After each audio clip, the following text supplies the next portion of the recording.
Well, it's the end of the Germans' first turn, the Axis, and it was interesting. Obviously, I've never played before, and so fair amount of rule reading required. It's taken a couple of days, and I've just got the actual battle done now. I think I've got the rules pretty straight. They're actually not that complicated. It's just, you've got to read through and figure stuff out and all the exceptions and all the other things, but the actual basic rules are pretty simple. So I'm really quite pleased with the mechanic, to be honest. I think it's quite good. Yeah, it's not complicated, really. As I play future turns, I'll find out whether I've got things right, but I'm pretty sure I have. I mean, I did go away, look on Board Game Geek in the forums there for a couple of clues about things, and yeah. And I've been watching the Gimpy Gamers battle report for this, which goes on at quite some length, which is good, just while I'm, painting and stuff. So anyway, what happened? Well, down here in the south, broadly speaking, yeah, the Axis really just punched on through. There's the front line. They've taken Lvov. It's now being, whatever that is, 4 turns until it becomes an Allied centre. Sorry about the light. And they've pushed through, and then in the movement they've moved all these army units up here, facing the second line of Soviet armies here. The biggest loss they had was the reduction of that mountain unit, but they managed to kill the unit there. The Blitzkreig card is a big bonus for the Germans in this first turn. It gives them a lot of extra punch, a lot of extra ability to move through zones of control after combat, and a lot of extra punch. +1 shift on the combat results table. Yeah, no, really good.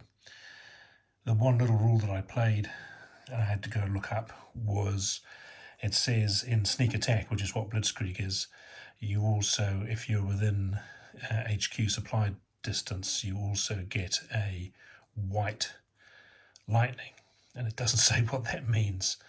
So I've took that to mean a white dice, an extra dice, because it's the same way that they talk about air attacks, combat air support. So I hope I'm right with that one. And someone on Board Game Geek said it results in an extra shift on the combat results table, but that seems a little bit extravagant, so I didn't do that. Yeah, so the armour here is jugging forward because you special move and then you attack and then you regular move. So you can get up to 2 moves. Notable incident was this 24-16-5 here. Took Lvov, and then in its movement, 1, 2 into there, and 3, yeah, whatever, I can't remember, and overran the unit that was in there, and then went down to here and overran an HQ unit. So the Germans lost an HQ. They're rolling round here, but they didn't attack across that river as discussed.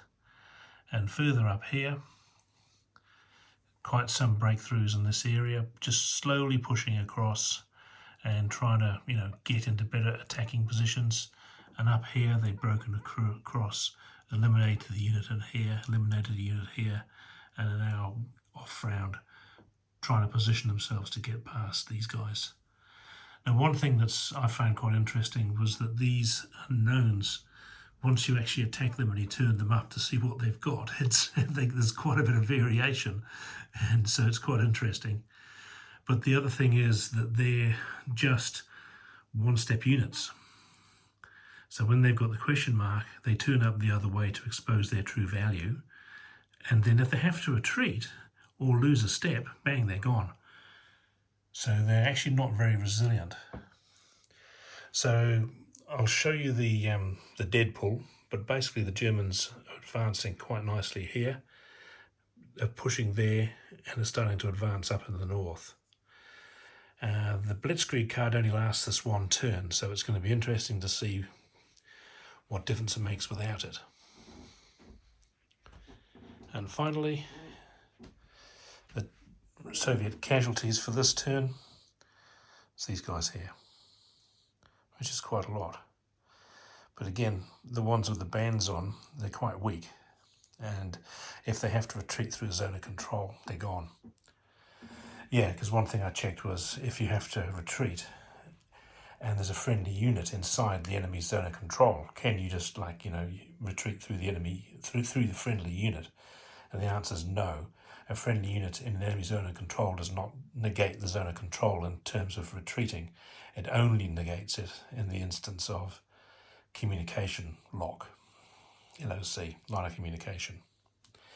So yeah, actually great fun, to be honest, and I think as I do more it'll pick up speed. So let's see what happens now with the Soviet turn. And the Germans, as a last thing for Blitzkrieg, do not have to, they pass all their supply. They can trace supply through enemy zones of control in this next turn. Okay, so that's the end of German turn 1.